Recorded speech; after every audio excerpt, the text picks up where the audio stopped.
You're listening to The People's Pitch, the official podcast of Minneapolis City Soccer Club, brought to you by footballstadiumprints.com. Let's start the show.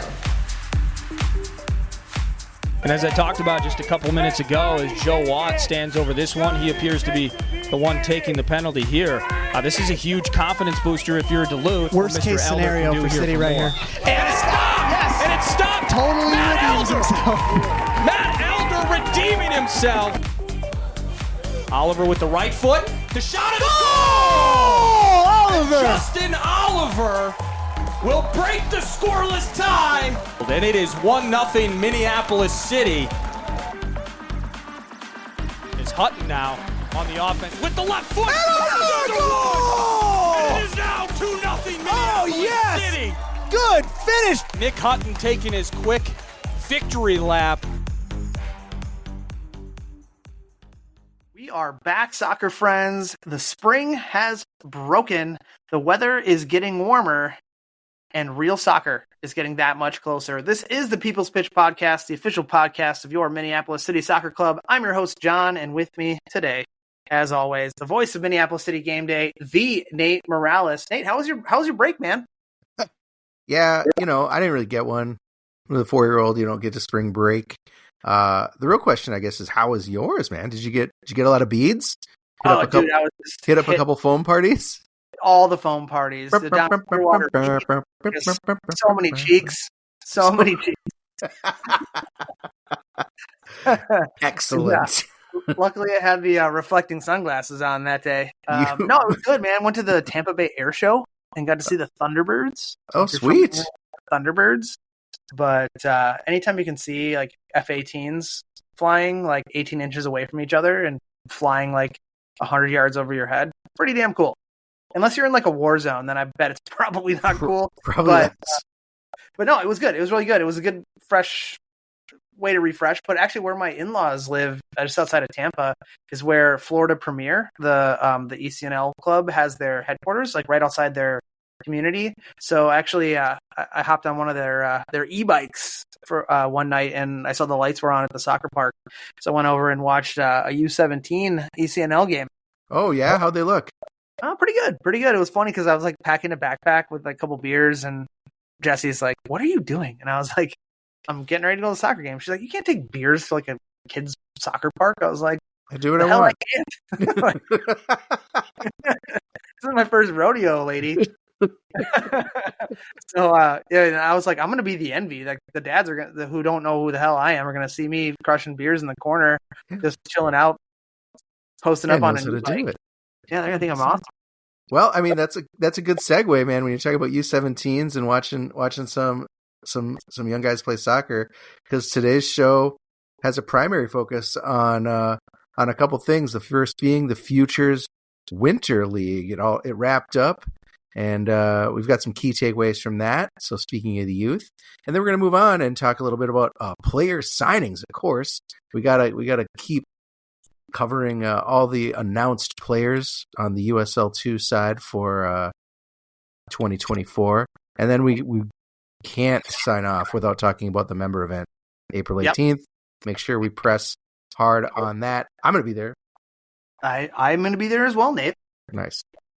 Well, before we start, Nate, we got to cover off on a little bit of sad news report from the club. Longtime supporter and father of former Crow legend Keith Hoof, was recently diagnosed with a severe stomach cancer and is going to start undergoing chemotherapy this coming week. So Keith, who was on this show, which if you go back to the archives, a fantastic show, getting a Crow parent on was a first for us. But he's one of the nicest people on the planet, and basically it's just one of those fuck cancer scenarios. Like cancer is never good, but like when it hits someone like Keith Hoof, it's just it hits a little bit closer to home. He's such a good person. So he and his family have asked for something super simple. Just keep him in your thoughts. If you're a praying type person, just think about him in your prayers as they navigate this difficult time. But in my opinion, cancer is for sure about to get hoofed. So good luck, Keith. Your soccer support system within the show, Nate and I, but also within the club is definitely behind you. So we wish you nothing but the best as you go through this difficult time. Yeah, man. Awful to read, awful to hear. Keith is one of the good ones, and if you go back and listen to that show, the story that he told about Kevin and how he'd always drive him around and just all the dumb dad jokes he would make and how it just wouldn't stop. It's like, God, that's so perfect. Like you can just see it come to life whenever you see Kevin around. It's like Kevin inherited some dad jokes. So hopefully we'll be able to see him. I'll be able to see him again behind. He had some seats behind us at MNUFC. So it's always good to see Keith, and I'm sure Cancer is about to get hoofed. Yeah, as you said, hoof it.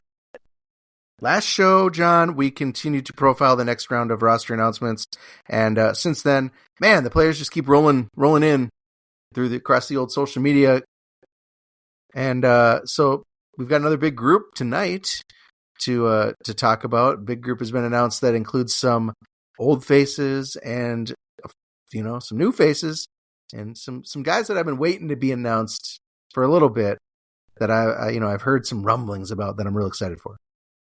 Yeah, absolutely. Well, go ahead and dive in, Nate. Yeah, first up, hey, let's cover off on the veteran that has been announced. Jonah Garcia back as a center back. I think we all know who this guy is, but just in case, John, what's up with Jonah? Yeah.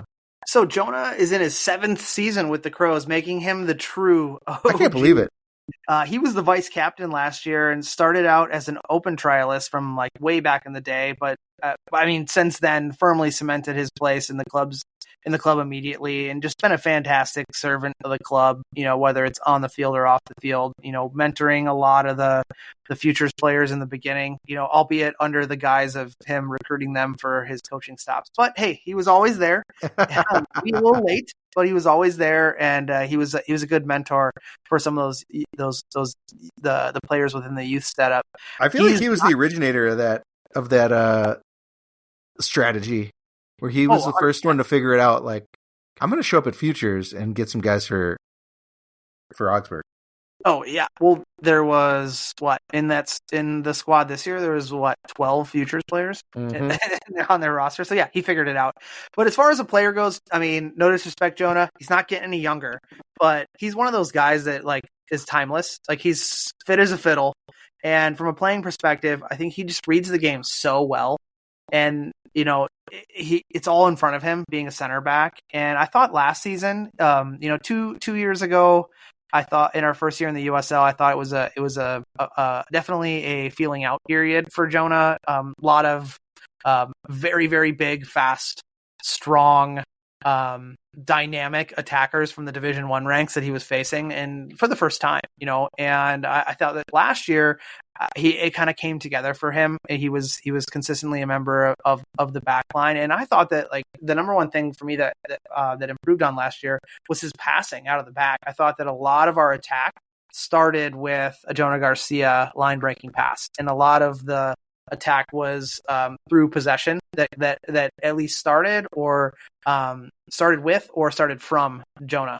So last thing I'll say is I think now he goes into the main voice in that locker room and can truly start to work with someone like Max Kent to enlighten the players that are coming in, whether it's second year guys that just need that reminder, or it's new players that are coming in of what it really means to play for Minneapolis City and what we're all about and why it's so special. Yeah. What do you say about Jonah, except that he's a club legend who this offseason decided to dabble in competitive CrossFit and then started winning nationally. Yeah.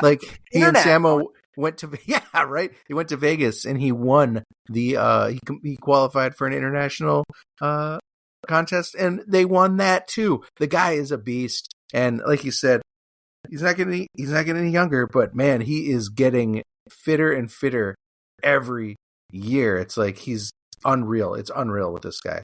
And I constantly have to tell him and I bet you probably feel the same way. Hey, Jonah, when my wife's around, can you please put a shirt on?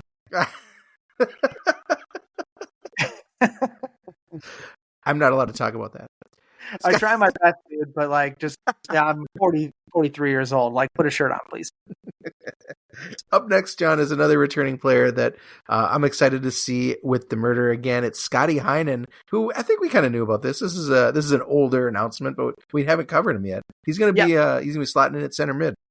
Yep. So Scotty's in his third year with the Crows, and he's one of two members of this year's team that's a holdover from the old Prunty MC2 undefeated team. The Gustavus man took a year off. It feels like just yesterday. What's that? It feels like it was just yesterday. Oh yeah, I know. I saw a clip on social media, like a reminder, and it was a picture of that preseason, and I was like, oh man, what a good year that was. But anyways, the Gustavus man took a year off, played some lower level professional soccer in Germany, and then came back, in my opinion, like a totally different player. Like he always had that markup of a solid central midfielder, but what I thought where he grew is what he gained is just the cerebral piece of it. Like I think that the Germans kind of showed him a different way to view soccer, and just the organization piece as a central player. I'm as you know, I scrutinize those players a little more because that was my home when I was a competitive soccer player, and he just reads the game so well that maybe there's some athleticism pieces. No disrespect, Scotty, but when you're playing against some younger players and at the pedigree that is in the USL2, you need to be an outthinker, and that's what I saw of Scotty last year. And then I thought that actually unlocked for him his abilities with the ball and without the ball that he had when he was in his time at Gustavus. So we had him on the show. So talking about what we're going to talk about here next, he's newly minted as the U19 Futures coach, and go back and listen to that and we talk a little bit with him about his philosophy and what he's looking for in this new setup for Minneapolis City. But he's finishing up his first year also as the second in command at Gustavus University for the men's side. So he's dabbling. He knows what he's going to do after the playing days are over, which is great. But now he's going to double dip this season in the summer with the Pros. Yeah, how awesome is that? And I'll call it right now, John. Here is your Minneapolis Mikel Arteta right here. Scotty is a sharp soccer mind. He's got the ability to translate that to results for himself on the field, for players when he's directing them. I think this is going to be. I mean, the fact that he's sticking around and he's assisting down at Gustavus is just going to help him grow, and if he can stick around the club and continue to develop as a coach and potentially as a player, he could be around the club for a good number of years. So hopefully we get used to seeing Scotty Heinen around. I'm going to one up you. I'm going to say he's more of a Xavi Alonso than a Miguel. Wow. I mean, he is. Wow. I mean, the year he's having. Yeah, that's much better. All right, who we got next? My man Andrew Szynski, defensive. I guess he plays right back, right? He's a junior at Boston University. Yeah, the Terriers. So Andrew is in his third year with the Crows and the second member of the famed MC2 Prunty team. He featured in 14 games for the Terriers, starting 6 last year. Just a fantastic locker room guy, and he's one of those players that we love to have, that just leads by the effort that they put out on the field as an outside defender or wherever he's deployed. He really does like to get forward and join the attack, but also like most defenders that we also like around here, they get forward, but they also get back and lock down those attackers. And we saw in his MC2 days that he can be flexible playing that deep center midfield role, which might be attractive as a support system this season for Coach Craig. You never know when you need another number 6. So really, really excited to have Andrew back. And, he's part of that Shattuck contingent and just as, old buddies with a lot of the guys on the team. And I think kind of the fulcrum of kind of turning some of those players to come play with us, which we'd love to have that. So really excited to have Andrew back. Andrew's probably got one of my favorite runs of play from 2023. I think it was against Duluth, when he took a guy out of his shoes. The guy got up and basically dragged him down from behind. And then Andrew just stood over the ball, waited, took the free kick, and delivered the perfect delivery into the box for the goal. So, like you said, he's great going forward. He's got great delivery from the wing, strong defensive skills. He's a great addition to the team. Yep, absolutely. New guy alert. Coming up next, we've got Henry Tophoven, forward out of Florida Southern / the University of Wisconsin. John, who in the heck is Henry Tophoven? Outside of having a fantastic name, he's obviously first year with the Crows, comes to us via the open trial. Like, I literally got his player request form, was like, I'm calling this guy immediately. And I did. He's a left-footed German attacker. He can play across all three positions in the front line. He's able to create for himself from a goal-scoring perspective. But I think the one key thing is he is a more than willing link-up man, whether he's coming from the outside or he's centrally deployed, which love to have that. You want your attackers to be goal scorers, but also you want them to be connecting up with others around them. And for 3 years of playing Big Ten soccer at Wisconsin, where he featured in 21 games with 13 starts, scoring 4 goals and 5 assists. Again, link-up play there. He went off to his graduate year at Division II Florida Southern, where I think that's where it unlocked everything for Henry.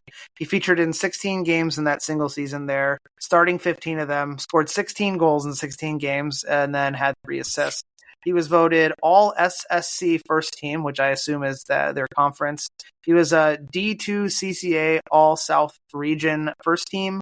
He was a Division II Conference Commissioner Association All-American second team, United Soccer Coaches Division II All Southern Region second team, and college the CSC Academic All-American team member of the year. So comes with some accolades. And since he did come through the open trial process, he has moved to the cities and has spent the winter training with the U21 Futures program. So he's putting in the work, try to get sharp again after graduating, but has a full-time job here and moved here for a girl. Love that, right?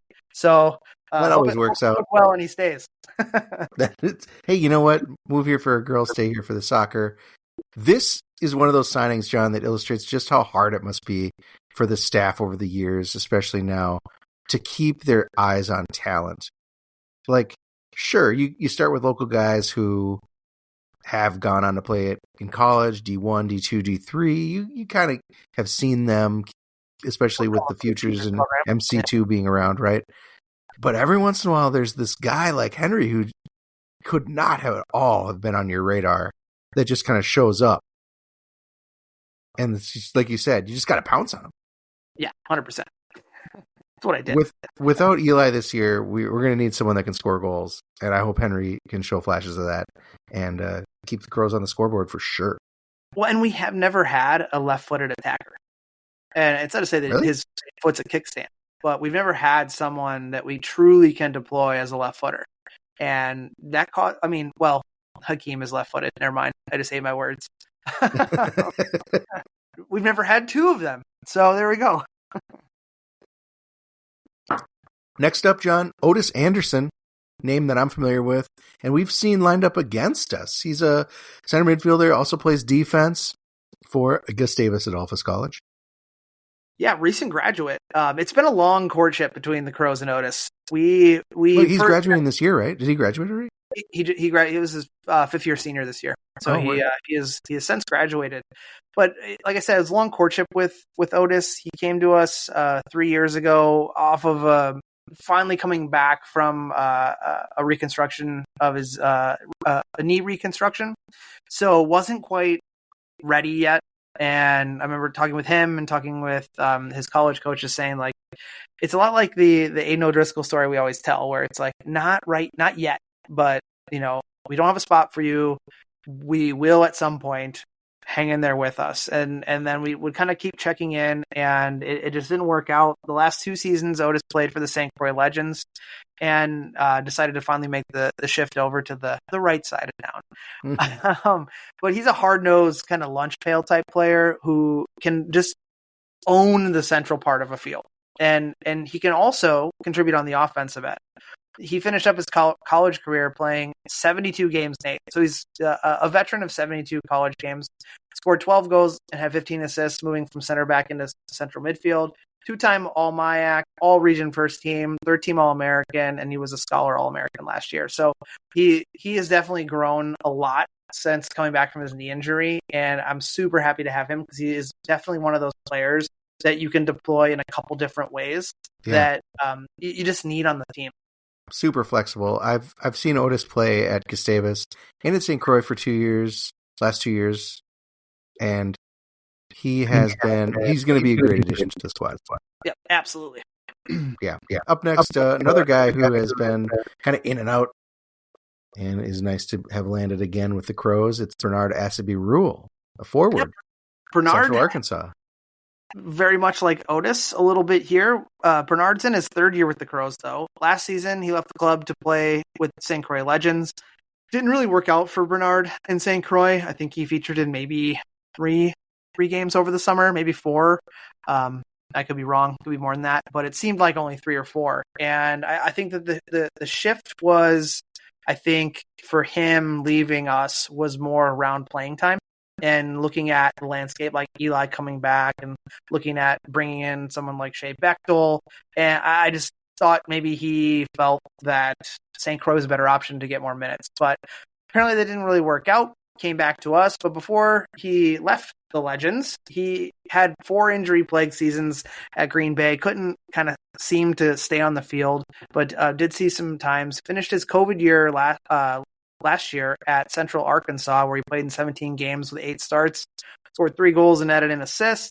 He's that speedy winger that brings not only high-level pace, but super smart from an attacking mind perspective, constantly creating problems for defenders, pinning them back, likes to connect up with the number 9, so that feeding off that target forward. But Bernard, every now and then, can do the spectacular and then just buries one in the back of the net. And I'm really happy to have Bernard back because he's a hard worker, but he also holds people accountable. And that's something that we need to have. We need to have that coming from players like him, like Jonah, like Max, who've been here for a while and really, truly do get it. And Bernard's been around since the old U23 days. So it's really nice to see him come back and be a contributor this summer. Yeah, he's been one of those guys who has been around the club every minute that he could over the last year. When you think about Thanksgiving break, winter break, maybe spring break, I don't even know, but I know he's been around over Thanksgiving and winter. Like, he's just been training and making sure that he does everything he can to be here. He really is all in on the murder, and that's exactly the kind of presence that we need with so many new faces. Speaking of new faces, we've got another one, Ryan Keefe, defender out of University of Wisconsin. In the show notes, I'm the one who spelled Wisconsin wrong. That's ironic. So Ryan is a central defender from University of Minnesota, first year with the Crows. He is one of the many Shattuck St. Mary grads who made their way back to Minnesota for the summer.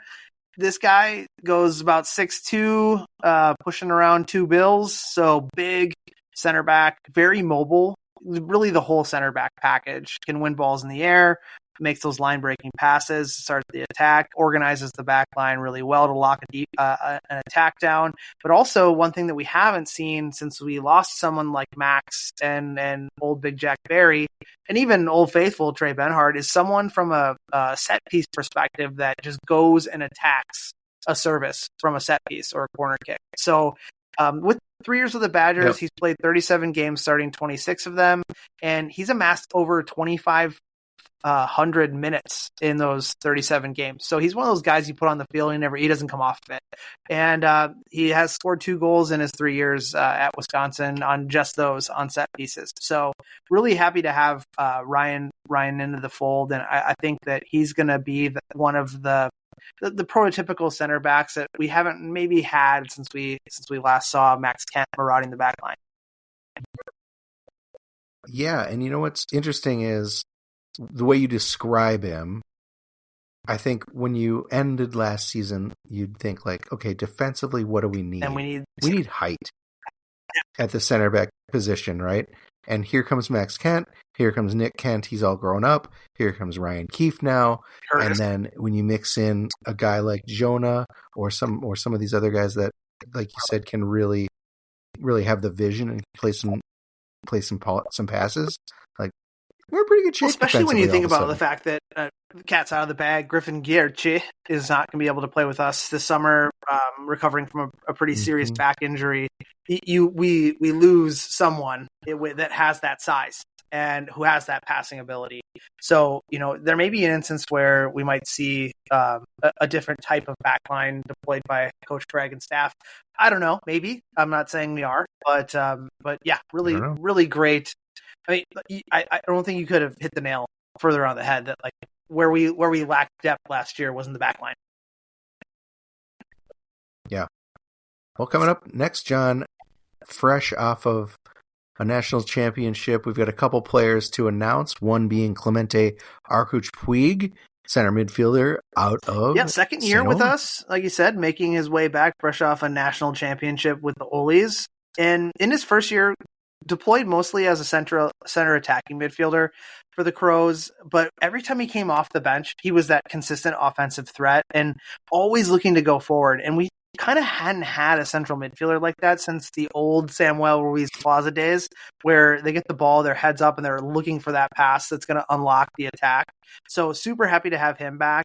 At school this past year, he played 22 matches, starting 19 of them, scoring 4 goals and adding 3 assists, and really was a mainstay in Coach Oliver's lineup each time out. And here's a fun fact. Each of his 3 goals that he scored, or 4 goals that he scored this season, were game winners. So one of those guys that doesn't bend with the pressure. Yep, totally clutch. And he's played in 67 matches, starting 53 of them, adding 12 goals and 12 assists. So kind of that rounded out midfielder where, you can rely on them to score the goal, but also to set up their friends. And he was honorable mention all MIAC last season.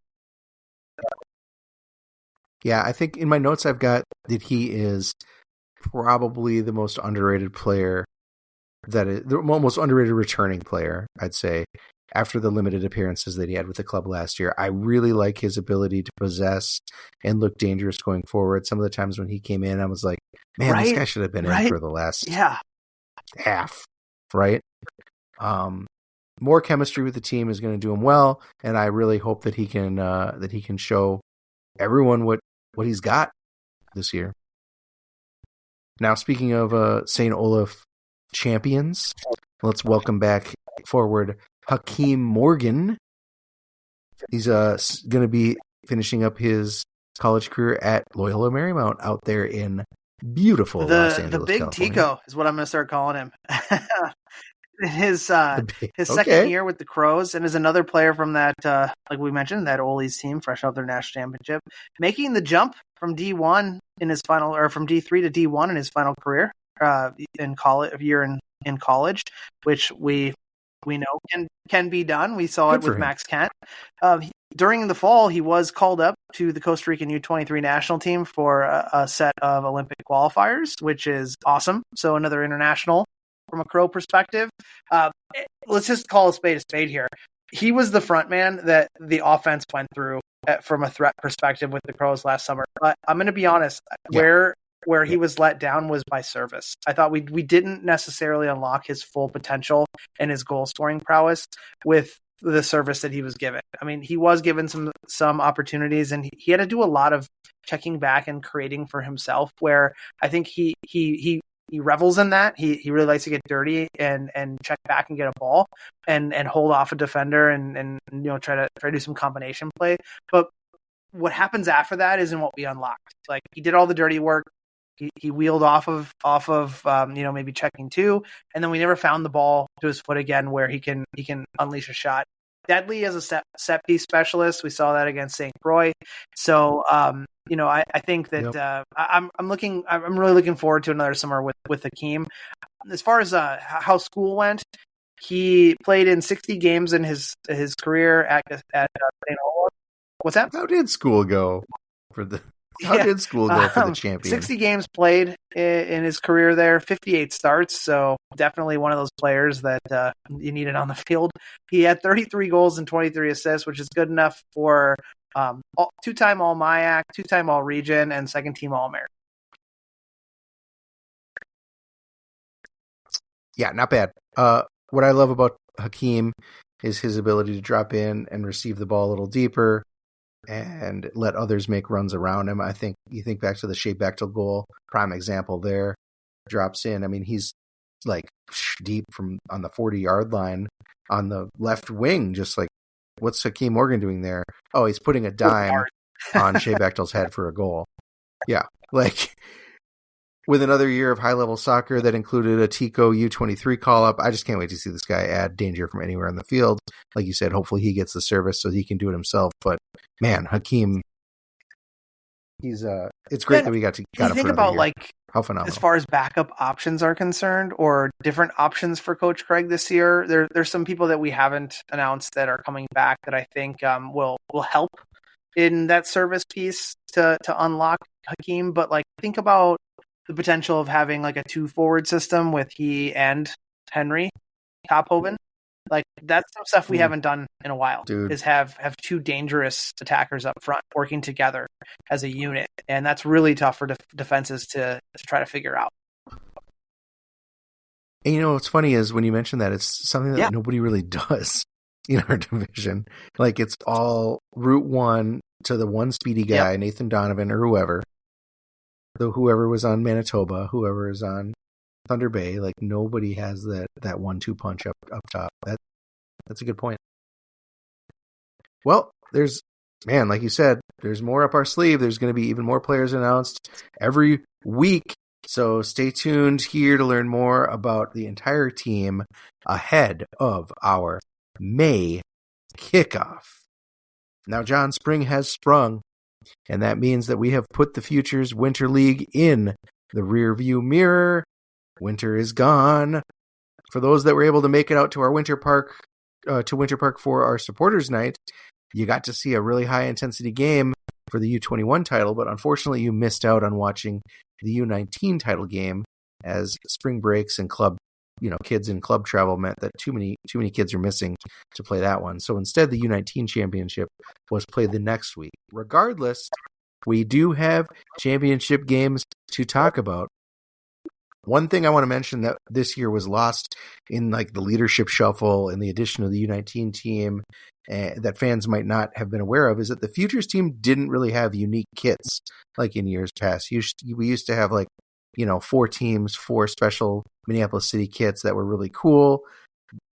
Instead, we just opted for, because of all the new players, reversible kits cool for them to be able to use that were still really cool and very future specific.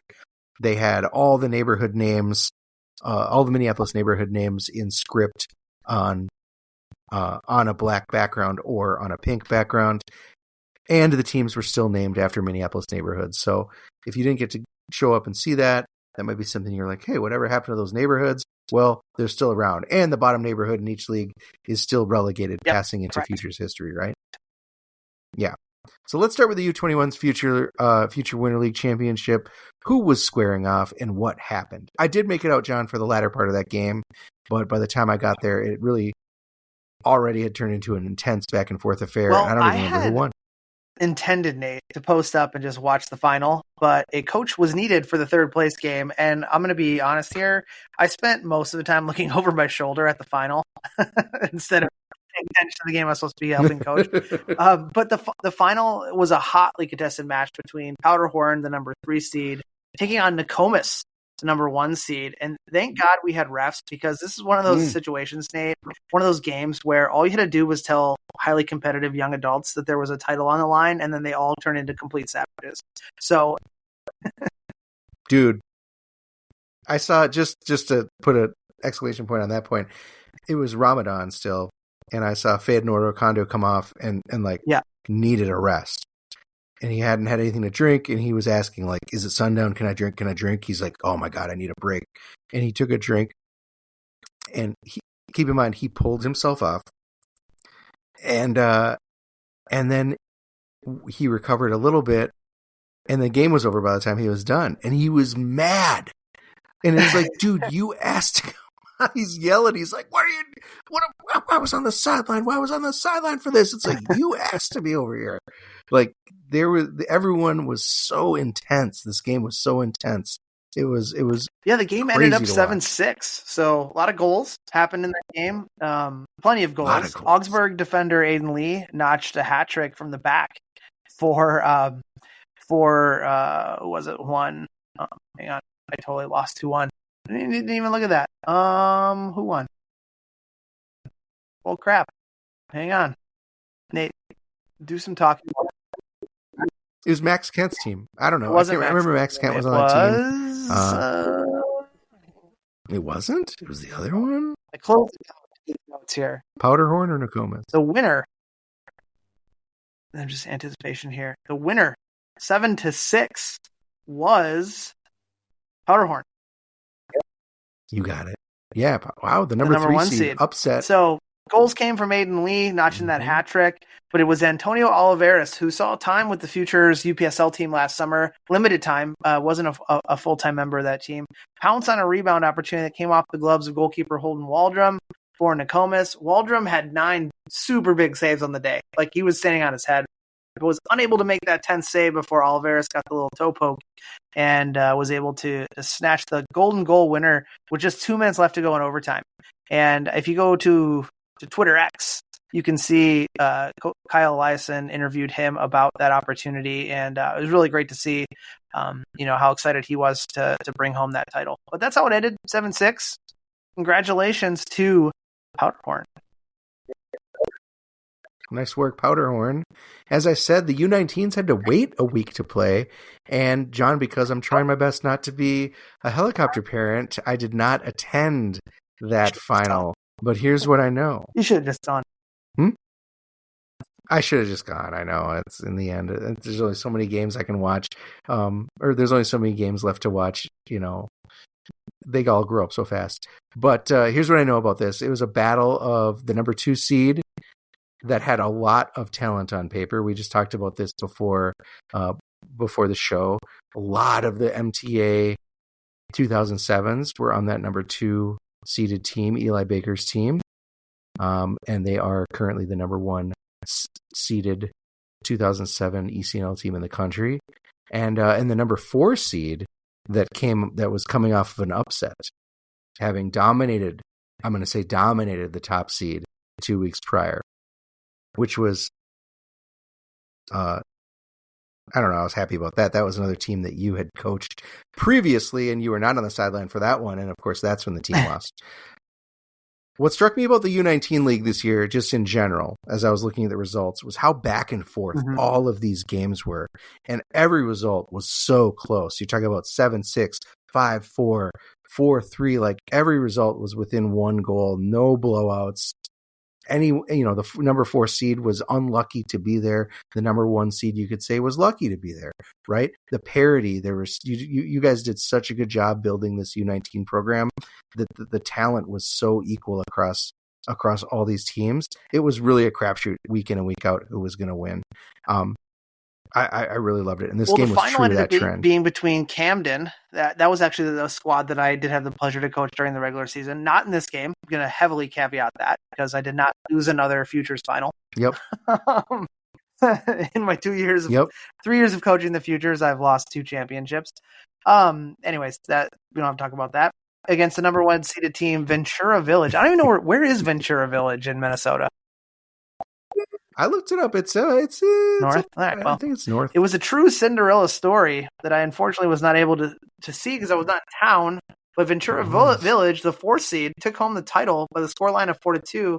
And I only know the score. I don't know who the big players were. I don't know who scored the goals. But that's what I get for being out of town on vacation and not coaching another final and potentially losing it for the 3rd time in a row. But yeah. Who was the center back that was playing on Ventura Village that was kind of like trialing with the team? I don't remember. Olin really liked him. He's just been a rock for that. He was a rock for that team in the playoffs on defense.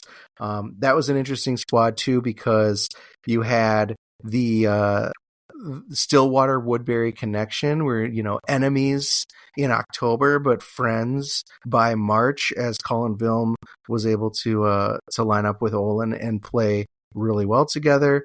So like Danny, I don't know his last name off the top of my head, but Danny was looking really good out there. And they beat the likes of Ethan Lemoyne, Sebi Fernandez. You had Ethan Brown. A lot of guys that we're probably going to see this summer.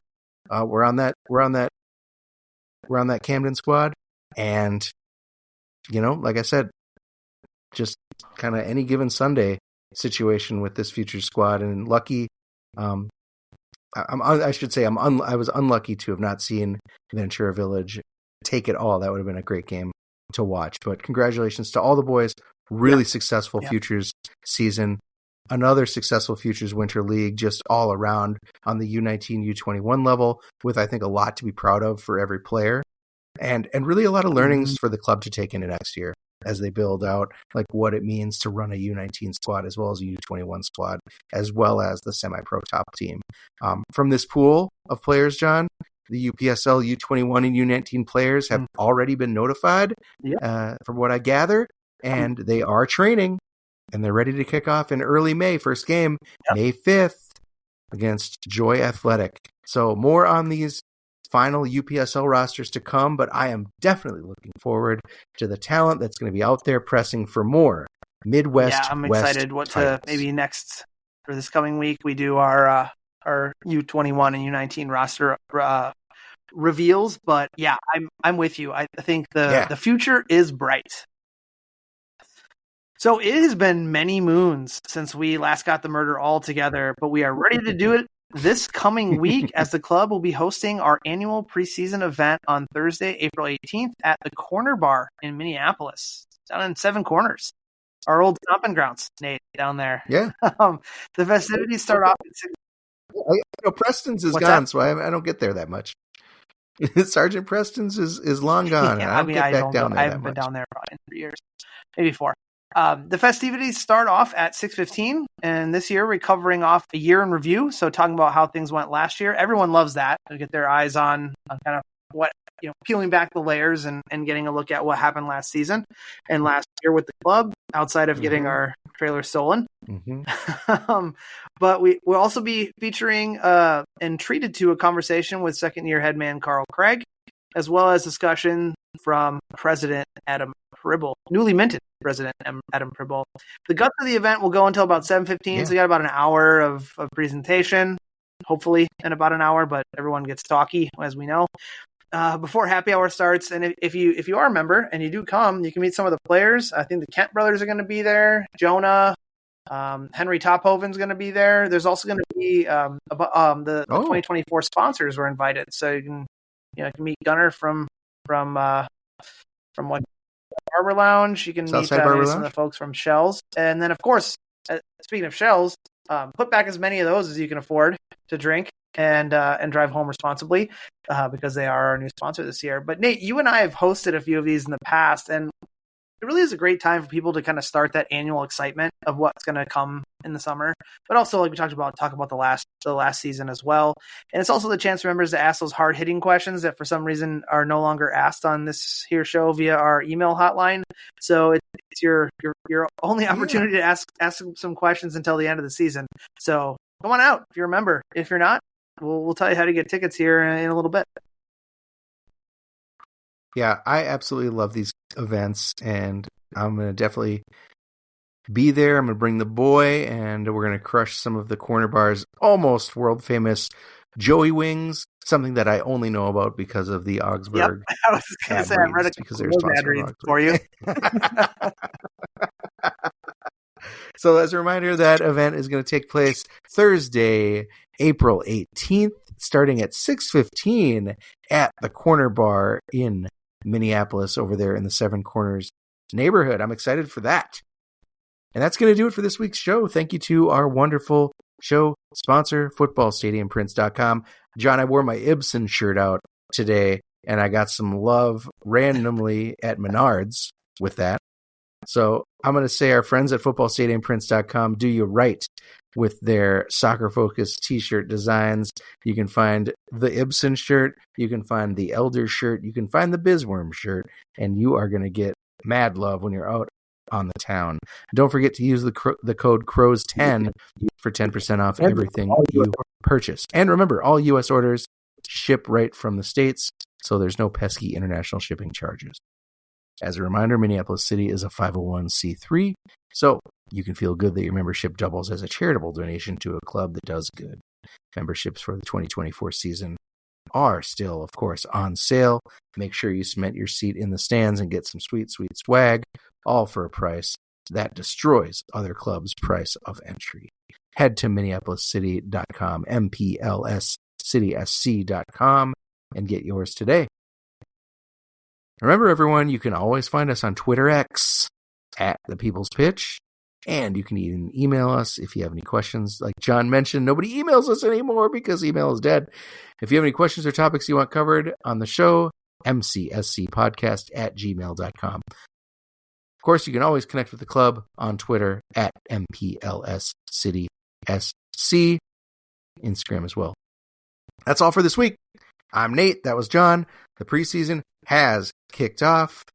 We will bring you more updates on USL2 player signings. Like John said, we've got UPSL player signings to talk about, rosters for the U21s and U19 teams, as well as some schedules to talk about, and maybe maybe some predictions to make.